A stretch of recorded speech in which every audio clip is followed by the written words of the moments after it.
আসসালামু আলাইকুম। রোজকার খাবারে মাছ মাংস কতই ভালো লাগে, যদি মাঝের মধ্যে হয় এরকম স্বাদের ভর্তা।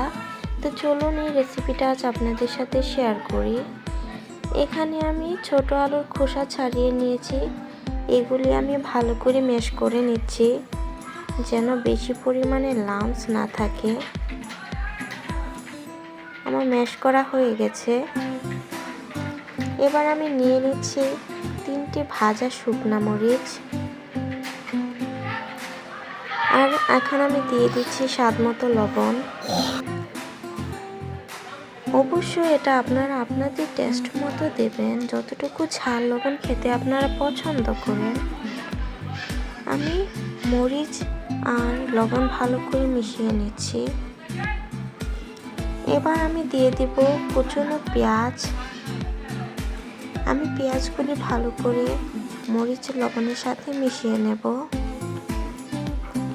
আমার মেশানো হয়ে গেছে। এখন আমি আলু ভর্তাটার সাথে ভালো করে মাখাবো। এই মাখানোটা কিন্তু খুবই গুরুত্বপূর্ণ। এটা যত মাখাবেন তত ভর্তার স্বাদটা বেড়ে যাবে। এখন আমি দিয়ে দিচ্ছি খাঁটি সরিষার তেল। এটা কিন্তু খুবই গুরুত্বপূর্ণ একটা টিপস। সরিষার তেল ছাড়া কিন্তু ভর্তা তেমন খেতে মজা লাগে না। দেখতেই পাচ্ছেন আমি কি পরিমাণে মাখাচ্ছি। যত মাখাবেন ততই আর স্বাদটা বাড়বে, এটা অবশ্যই আপনারা খেয়াল রাখবেন। এই তো ফাইনালি রেডি আমার আলু ভর্তা রেসিপি।